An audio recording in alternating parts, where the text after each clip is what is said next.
안녕하세요. 부동산 자산관리론 10주차 첫 번째 시간입니다. 지난 9주차에서는 그 부동산 시장과 국민 경제 그리고 부동산 시장과 경기 변동에 대해서 다뤄봤고요. 이번 10주차에서도 부동산 시장과 경기 변동에 대해서 계속 설명을 드리도록 하겠습니다. 이렇게 부동산 시장과 경기 변동에 대해서 자세하게 설명을 드린 이유는 아무래도 자산 관리를 할 때 부동산 시장과 그리고 부동산 경기 변동이 좀 자산 시장에 또는 자산 관리에 미치는 영향이 크기 때문이죠. 예, 그래서 지난주차까지 해가지고 그 경기 순환 국면이라든지 어, 좀 그리고 이제 그 거미집 이론 거미집 모형이라든지 하는 걸 설명드렸고요. 이번 시간에는 뭐 벌집 순환 모형 그리고 우리가 지난번에 살펴봤던 디파스켈리 휘튼의 4분면 모형을 통한 경기 변동이 어떻게 이루어지는지 그리고 기타 경기 변동 이론 그리고 그 경기 변동을 측정하는 여러 가지 지표들에 대해서 이제 생각을 해보고 경기 변동은 이제 마무리하려고 합니다. 그 이번 시간 처음에 해야 될 게 이제 벌집 순환 모형인데요.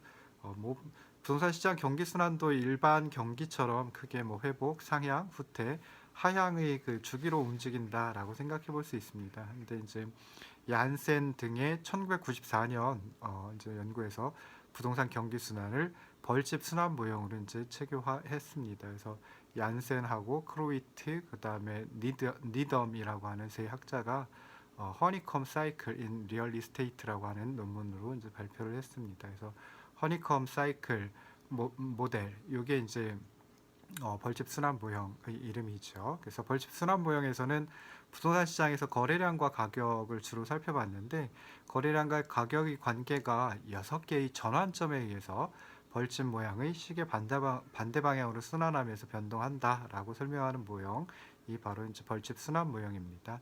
그래서 부동산 시장의 외부 환경인 그 일반 경기 그리고 건설 과정, 건설 공정 이런 것들 때문에 이제 부동산 공급에는 지체 효과가 존재를 하고요. 그러니까 어떤 시차, 타임 렉이 존재를 한다라고 생각을 해볼 수 있습니다. 그래서 신규 부동산하고 재고 부동산, 그러니까 신축해가지고 건물이라든지 주택을 신축해가지고 공급하는 신규 부동산하고 그리고 이제 기존에 있던 재고 부동산하고의 수요자와 공급자의 반응에 좀 차이가 있다라고 하는 걸 가정해가지고 살펴보는 그런 모형입니다. 그래서 벌집 순환 모형에서는 부동산 시장을 1차 시장과 2차 시장으로 구분을 합니다. 2차 시장을 설명을 드리기가 좀 더 편하기 때문에 2차 시장을 먼저 설명을 드리면요. 동일한 가구 또는 기업이 동시에 수요자와 공급자의 역할을 수행하는 시장을 2차 시장이라고 얘기합니다. 그러니까 수요와 공급이 동시에 발생하는 시장이다라고 생각을 하시면 되고요.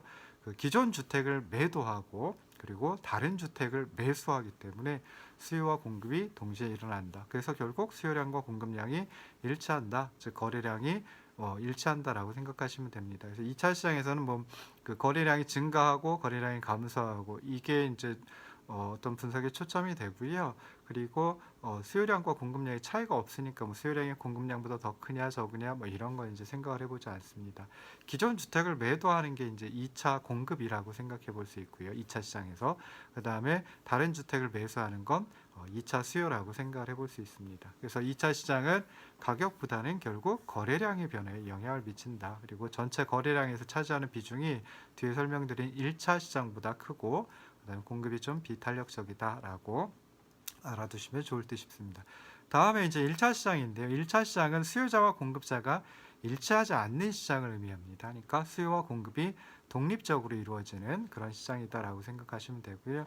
1차 수요는 주로 이제 뭐 가구 분립, 뭐 분가라든지 뭐 이혼이라든지 이런 것들을 통해 가지고 이제 가구가 분리될 수도 있죠. 그다음에 전세에서 자가로 전환하는 거, 그러니까 뭐 전세를 살다가 새로 이제 주택을 구입을 해가지고 자가로 전환하는 거, 그다음에 다주택자가 추가적으로 이제 매수하는 거, 매입하는 것과 같이 주택의 매도 없이 주택을 팔지 않고 그냥 매수만 이루어지는 수요를 1차 수요라고 얘기를 합니다.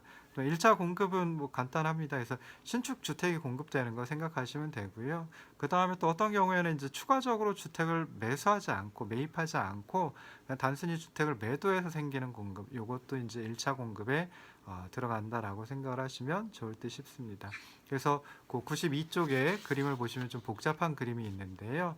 그 가운데 그림을 보시면은 벌집처럼 모양이 이제 막 그려져 있죠. 그리고 6개의 전환점이 있습니다. E1점, E2점 해가지고 E6점까지 6개의 전환점이 있고요. 그 전환점들 사이에 각각의 이제 국면 그리고 각각의 기간들이 이제 막 정해져 있습니다. 그래서 보시면은 E1부터 E2까지 전환점 E1부터 E2까지는 제1국면 해가지고 화랑기라고 이제 주로 명칭을 붙이고요. 그 다음에 전환점 E2에서 E3까지는 이제 제2국면 정체기입니다. 그리고 전환점 E3에서 E4까지는 제3국면 후퇴기 있고요. 전환점 E4에서 E5까지는 제4국면 침체기입니다. 그리고 전환점 E5에서 E6까지는 제5국면 전환기이고요. 그다음에 전환점 E6에서 다시 전환점 E1 또는 뭐 E7이라고 해도 되겠죠. 뭐 새로운 전환점이 E1과 같으리라는 보장은 없거든요. 그래서 E6서부터 E1 또는 E7까지는 6번째 국면, 제6국면 회복기이다라고 생각을 하시면 좋을 듯 싶습니다. 그래서 각각의 국면 또는 각각의 그 시기별로, 기간별로 이제 아래에 수요와 공급이 어떻게 변화되는지 아래 또는 뭐 오른쪽 또는 왼쪽 위 뭐 해가지고 그 수요 공급 곡선의 움직임을 또 이제 표현을 해봤습니다. 그래서 이렇게 해가지고 이제 그 벌집 순환 모형 가운데 있는 그림이 벌집 순환을 갖다 의미하고요. 그다음에 바깥쪽에 있는 6개의 그래프는 각각의 국면에 있어서 또는 각각의 시기에 있어서 수요와 공급이 어떻게 변화하는지 그래서 결국 가격과 거래량과 가격이 어떻게 변화하는지를 나타내 준다라고 생각을 하시면 좋을 듯 싶습니다. 먼저 이제 그 첫 번째 국면인데요. 사실 그 첫 번째 국면 제1국면서부터 제6국면까지 여기서 화랑기 뭐 정체기 뭐 해가지고 쭉 가가지고 회복기라고 이름을 붙였는데 사실은 이 정말 그 시기 그 명칭은 시기를 나타내는 명칭은 뭐 좀 뒤에 그 학자들마다 조금씩 다르게 쓰기도 하고 합니다. 그래서 그냥 여기서는 1국면, 2국면 뭐 이렇게 생각을 하시고요. 그리고 이제 1국면이 어떤 기간인지 뭐 그런 것들을 갖다가 이제 그 원저자인 그 얀센 등 1994년 논문에 있는 걸 그대로 가져다가 쓰도록 하겠습니다. 그래서 전환점 E1에서 E2까지는 이제 제1국면이라고 할 수 있고 화랑기라고 할 수 있습니다. 원저자께서는 이제 액티브라고 이제 표현을 했습니다. 그래서 경기가 좀 호조되는 그러니까 경기가 좋아지는 그런 기간이다라고 생각을 하시면 좋을 듯 싶고요. 그 다음에 제1국면 화랑기를 나타내주는 그래프는 오른쪽 아래에 있는 그러니까 92쪽의 오른쪽 아래에 있는 그래프이다라고 생각을 하시면 좋을 듯 싶습니다. 그래서 제1국면에서는 경제가 좀 성장을 하고요. 그러다 보니까 부동산 시장도 전망이 좀 긍정적이어가지고 2차 수요와 2차 공급이 이제 증가를 합니다. 2차 수요량과 2차 공급량은 일치한다라고 좀 전에 말씀드렸죠. 그래서 2차 시장에서 거래량이 증가한다라고 생각해 볼 수 있고요. 또한 뭐 경제가 그 성장하고 부동산 시장 전망도 긍정적이다 보니까 1차 수요도 증가를 합니다. 그래서 1차 수요가 증가하면 신축을 해가지고 건설회사 등이 공급을 늘리려고 하겠죠. 그렇긴 하지만 생산 지체 현상 때문에 아까 말씀드린 그 타임 레그 때문에 그러니까 건축을 한다라고 하면 어느 정도인지 시간이 걸릴 수밖에 없죠. 뭐 아무리 빨리 주택을 짓는다라고 하더라도 6개월 이상의 그 시간이 소요가 되고요. 조금 큰 그 상업용 또는 업무용 빌딩이다라고 하면 한 2, 3년 정도 이제 걸릴 수도 있고 그럽니다. 그래서 이때는 이제 1차 수요가 증가하고 그래서 건설회사 등이 공급을 늘리긴 하지만 생산 지태 때문에 즉시적인 공급이 불가능하고 그러다 보니까 공급이 수요를 갖다 못 따라오겠죠. 그래서 가격이 상승하는 그런 시기이다라고 국면이다라고 생각을 하시면 좋을 듯 싶습니다. 그래서 결국 1차 시장하고 2차 시장을 아울러 가지고 생각을 해보면 수요는 상대적으로 크게 증가하고요. 그다음에 공급은 상대적으로 적게 증가를 합니다. 그래서 92쪽의 오른쪽 아래에 있는 그림을 보시면은 어떻게 되냐면 수요는 상대적으로 큰 폭으로 오른쪽으로 수요 곡선이 이동했죠. 그리고 공급은 증가하긴 하지만 상대적으로 소폭으로 증가했습니다. 그래서 공급 곡선이 우측으로 이동하긴 했지만 수요 곡선보다는 덜 이동한 그런 형태가 되죠. 그러다 보면 결국 거래량은 증가하고 그다음에 가격도 마찬가지로 상승한다라고 생각해 볼 수 있습니다. 그래서 거래량은 제1 국면에서 거래량이 이제 가장 커집니다. 그리고 나선 다시 이제 거래량이 좀씩 줄어들게 되거든요. 그래서 거래량이 정점에 이르는다라고 생각해 볼 수 있습니다. 제2 국면은 전환점 E2에서 E3까지가 이제 제2 국면이고 정체기이다. 그래서 원래 논문에서는 이제 stagnating이라고 이제 표현을 했습니다. 그래서 어떻게 보면 거래량이 좀 줄어드는 그런 경우를 갖다 얘기한다라고 생각하시면 되고요. 부동산 시장에 어떤 둔화 조짐이 보이는 그런 시기이다라고 생각을 하시면 좋겠습니다. 그래프로 보면은 92쪽 그림에서 오른쪽 위에 있는 그래프가 되겠죠. 그래서 이렇게 제2 국면에서는 부동산 경기가 아직까지 호황이긴 하지만 좀 부정적인 경기 전망이 나오기 시작하고요. 그러다 보니까 1차 공급자의 그 신규 부동산 착공이 좀 감소를 하게 됩니다. 그리고 1차 수요자는 어떻게 하느냐? 가격이 더 상승하기 이전에 시장에 진입하기, 그러니까 새로운 주택을 갖다가 가격이 더 상승하기 전에 구입을 해야지, 새로운 빌딩을 가격이 더 상승하기 전에 구입을 해야지라고 하는 그런 식의 이제 요구를 그런 식의 이제 수요를 가지고 있습니다. 그러다 보니까 1차 수요가 증가한다. 이게 이제 1차 시장에서 벌어지는 거고요. 2차 시장에서는 2차 수요자하고 2차 공급자는 부동산 시장이 좀 부정적이다, 이런 전망이 시작되었기 때문에 결국 매도라든지 매수, 즉 다시 말해서 이주를 가는 걸 이제 보류하거나 또는 연기하는, 그래서 그러다 보면 이제 거래량이 좀 줄어든다라고 생각을 해볼 수 있겠죠. 2차 시장에서는 수요량과 공급량이 줄어든다라고 생각해 볼 수 있습니다. 그래서 결국 수요는 조금 증가하고 그다음에 공급은 조금 감소를 하게 됩니다. 그래서 92쪽의 오른쪽 위 그림을 보시면은 수요는 D2에서 D3로 조금 증가하고 그다음에 공급은 S2에서 S3로 조금 감소한다. 그러다 보면 부동산 가격은 상승하고 거래량은 감소하는 이런 결과를 가져오게 됩니다. 자, 그다음에 이제 전환점 E3에서 E4까지의 국면을 갖다 제3 국면이라고 하고요. 후택이라고 이제 이름을 붙였습니다. 그래서 그 논문에서는 리세션이라고 이제 표현을 했습니다. 그래서 부동산 경기의 침체가 가시화되는 시기이다라고 생각을 해볼 수 있고요. 92쪽 그림에서 보면은 가운데 위쪽에 있는 그래프가 제3 국면을 설명을 해준다, 후퇴기를 설명해 준다라고 보시면 좋겠습니다. 그래서 제3 국면에서는 경기 전망이 더 나빠지는 겁니다. 그러다 보니까 1차 수요가 이제 증가를 멈추겠죠. 증가하지 않고 오히려 이제 감소하기 시작하고요.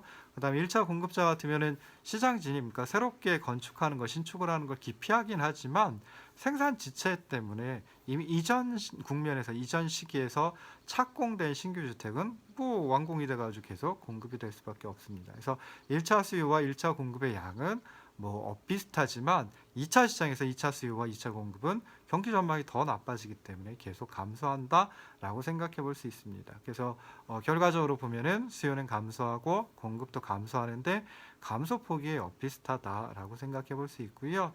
그래서 이걸 가운데 윗그림 가지고 보시면은 수요가 D3에서 D4로 감소하고 공급도 S3에서 S4로 감소를 하게 됩니다. 감소폭이 비슷하죠. 그러다 보면은 부동산 시장의 거래량은 감소를 하고요. 가격은 이제 거의 변화가 없습니다. 그 이전 시기에선 가격이 상승을 했었는데 제3국면이 되면 이제 가격이 더 이상 상승을 하지 않고 거의 변화가 없는 그런 시기입니다. 그러다 보니까 가격이 정점에 오르는 시기가 바로 제3국면이다라고 생각을 해볼 수 있습니다. 자, 전환점 E4에서 E5까지의 국면을 갖다 제4 국면이라고 생각해 볼 수 있고요.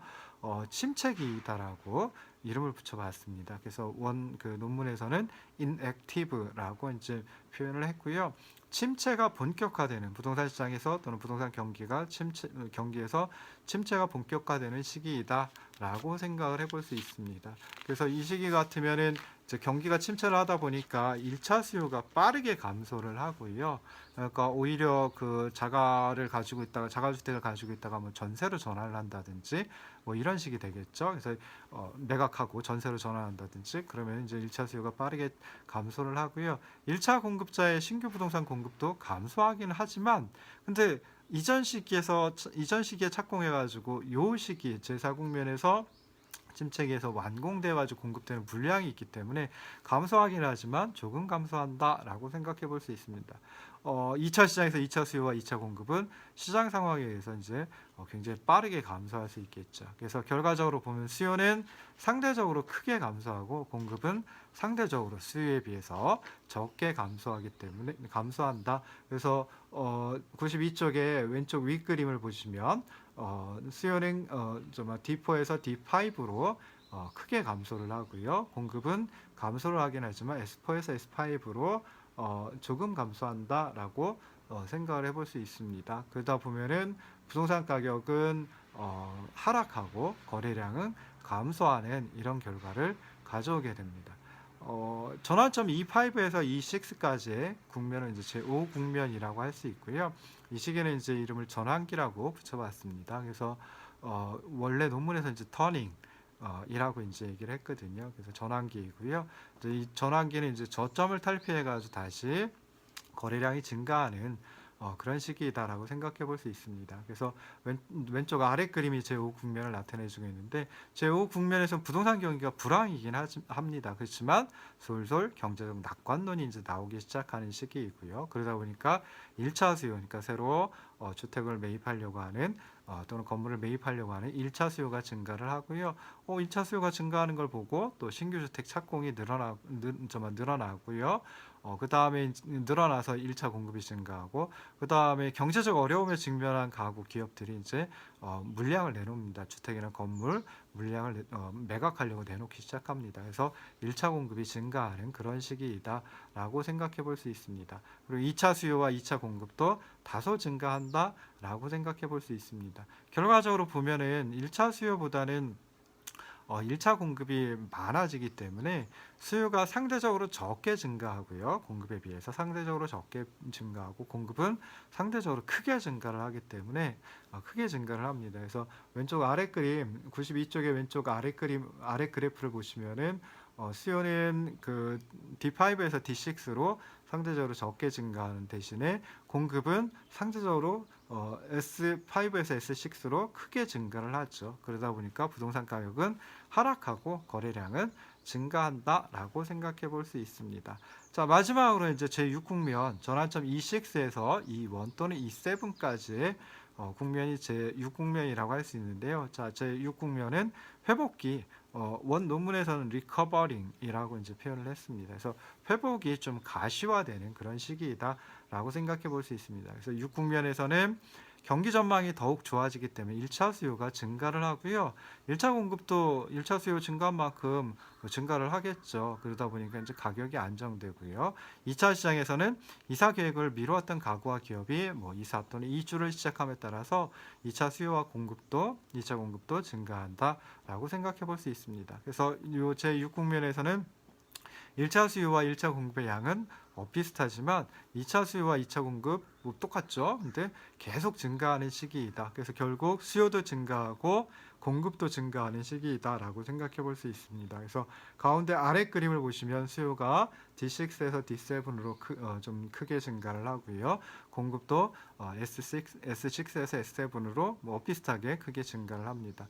그러다 보니까 부동산 가격은 안정적이고 거래량은 증가하는 시기이다. 그래서 부동산 가격이 여기서 이제 가장 좀 낮은 수준에 도달을 하거든요. 그래서 부동산 가격이 저점을 찍는 시기이다라고 생각을 해볼 수 있습니다. 그래서 보시면은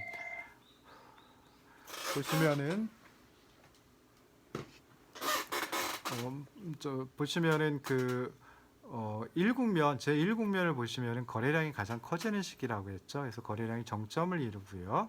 그 다음에 이제 3국면 보시면은 가격이 가장 높아집니다. 그래서 가격이 정점을 이루고 4국면 보시면은 거래량이 저점을 이루고 그 다음에 6국면 보시면 이제 가격이 또 저점을 이룬다라고 이제 이렇게 이제 생각을 해볼 수 있습니다.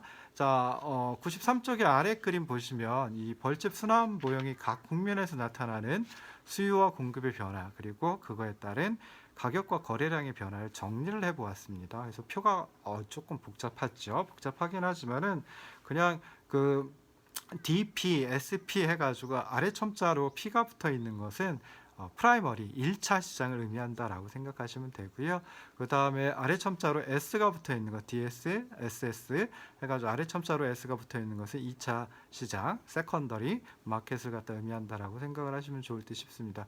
1차 시장은 수요와 공급이, 그러니까 1차 수요와 1차 공급이 독립적으로 이루어지고요. 2차 시장 같으면 2차 수요와 2차 공급이 동시에 이루어집니다. 동일한 양만큼 이루어지거든요. 그래서 2차 시장은 열이 하나고 1차 시장은 열이 3개입니다. 그래서 1차 시장에서 수요와 1차 수요, 1차 공급 비교해 보고 1차 수요와 1차 공급 어떤 방향으로 움직이는지 표현해 보고 그 다음에 1차 수요와 1차 공급 중에 어떤 게 더 큰지를 갖다가 이제 표현을 해 봤습니다. 그래서 화랑기 같으면 제 1국면이죠. 화랑기 같으면은 1차 시장에서 1차 수요가 이제 그 플러스 증가하는 방향으로 움직입니다. 1차 공급 SP는 증가할 수도 있고 또는 뭐 그냥 그대로 유지할 수도 있습니다. 그러다 보니까 1차 수요가 1차 공급보다 더 크다라고 생각해 볼 수 있고요. 2차 시장에서는 2차 수요와 2차 공급이 동일한 양이죠. 근데 2차 시장에서 수요와 공급량이 뭐 커질 수도 있고 또는 이제 그대로 있을 수도 있고 그럽니다. 그래서 전체적으로 보면은 수요는 플러스 방향으로 움직이고 그러니까 증가를 하고 그다음에 공급도 플러스 방향 증가를 하는데 수요가 공급보다 더 크게 증가를 합니다. 그 뭐 이렇게 되고요. 그 결국 수요가 증가하고 공급이 증가하기 때문에 시장 균형에서의 가격 P와 그리고 거래량 Q는 상승하고 증가한다. 가격이 상승하고 부동산 가격이 상승하고 부동산 거래량이 증가한다라고 생각해 볼 수 있습니다. 제2 국면은 이제 정책이었는데요. 자, 1차 시장에서 1차 수요는 정책의 경우에 1차 수요는 증가하는 방향으로 움직이고 그다음 1차 공급은 증가할 수도 있고 그냥 그대로 유지를 할 수도 있고 합니다. 그러다 보니까 1차 수요가 1차 공급보다 더 크다라고 생각을 해볼 수 있고요. 2차 시장에서는 수요량과 공급량이 뭐 그대로 있을 수도 있고 아니면 조금 적어질 수도 있고 감소할 수도 있고 그럽니다. 그러다 보니까 전체적으로 보면 수요는 조금 뭐 증가할런지 전체 수요는 증가할런지 또는 감소할런지 조금 불분명하긴 한데 네, 전체적으로 공급은 감소를 하죠. 그러다 보니까 수요가 공급보다 더 커지는 그러니까 큰 쪽으로 움직인다라고 생각해 볼 수 있습니다. 그래서 이런 경우 같으면 시장 결과적으로 보면은 시장 균형에서 부동산 가격은 상승하고 부동산 거래량은 감소하는 공급이 감소하니까 거래량이 감소하는 뭐 이런 결과를 보여준다라고 생각해 볼 수 있고요. 자, 제3국면은 이제 후퇴기입니다. 후퇴기 같으면은 1차 수요나 1차 공급 모두 다 그대로 유지되거나 아니면 좀 감소하는 추세를 보이고요. 그 변화하는 크기도 거의 비슷하다, 비슷하다, 거의 같다라고 생각해 볼 수 있습니다. 2차 시장에서 수요량과 공급량도 뭐 그대로 있거나 좀 감소하는 그런 방향으로 움직이고요. 그래서 전체적으로 보면은 수요가 감소하고 공급이 감소하고 수요와 공급이 감소하는 크기는 비슷하다. 그러다 보니까 시장 전체적으로 봤을 때 부동산 가격은 그냥 그대로 유지를 하고 대신에 거래량은 감소하는 시기이다라고 생각해 볼 수 있습니다. 네 번째 국면, 제4국면 침체기입니다. 그래서 1차 수요는 감소를 하는데 1차 공급은 감소할 수도 있고 아니면 그대로 또 유지를 할 수도 있고 그럽니다. 그러다 보니까 1차 수요의 변화 크기가 2차 수요의 변화 크기보다 더 커집니다. 그러니까 1차 수요는 감소하고 1차 공급도 감소를 하긴 하는데 1차 수요 감소하는 크기가 1차 공급 감소하는 크기보다는 더 커진다라고 생각해 볼 수 있습니다. 그래서 그 표에서 보면은 부등호 왼쪽과 오른쪽에 이제 그 어떤 그 수직선 두 개가 있죠. 그거 이제 절대값을 의미하는 겁니다. 그래서 그냥 감소하는 방향으로 움직이는데 감소하는 크기는 1차 수요의 감소 크기 분이 1차 공급의 감소 분보다 더 크다라고 하는 거 생각해 볼 수 있고요. 2차 시장에서는 수요와 공급 모두 다 감소하든지 아니면 그냥 그대로 유지하든지 뭐 이런 식입니다. 그래서 전체적으로 봤을 때 수요는 감소하고요. 대신에 공급은 감소할런지 또는 그냥 그대로 있을런지 모르지만 전체적으로 봤을 때 수요의 감소폭이 공급의 감소폭보다는 더 크다. 뭐 이렇게 이제 생각을 해볼 수 있습니다. 그래서 시장 전체적으로 봤을 때 결국 부동산 시장의 가격은 하락을 하고요. 부동산 시장의 거래량은 감소한다라고 생각해 볼 수 있습니다.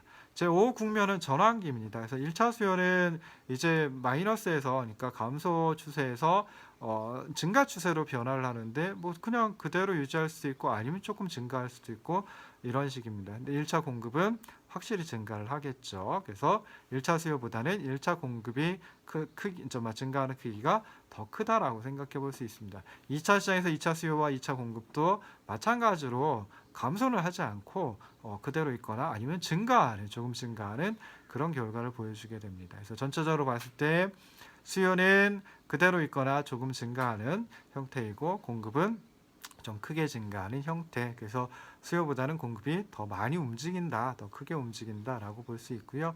이러다 보니까 시장 전체적으로 부동산 가격은 하락을 하고 부동산 거래량은 증가를 하는 그런 기간이다, 국면이다라고 생각해 볼 수 있습니다. 마지막 6번째 국면은 이제 회복기이고요. 회복기에서는 1차 수요도 증가하고 1차 공급도 증가하는데 수요와 공급 증가하는 1차 수요와 1차 공급 증가하는 크기가 비슷하다. 그다음에 2차 시장에서는 2차 수요와 2차 공급이 또 증가한다. 그래서 전체적으로 보면은 수요도 증가하고 공급도 증가하고 그리고 수요와 공급 증가하는 크기가 비슷하다라고 생각해 볼 수 있습니다. 그래서 결국 시장 전체적으로 시장 균형에서 부동산 가격은 그대로 있거나 뭐 좀 보합세인 경우가 되고요. 그리고 거래량은 증가하는 그런 결과를 가져온다라고 생각해 볼 수 있습니다. 그래서 이번 첫 번째 시간에는 이제 벌집 순환 모형에 대해서 설명을 드렸고요. 잠깐 쉬고 돌아오도록 하겠습니다.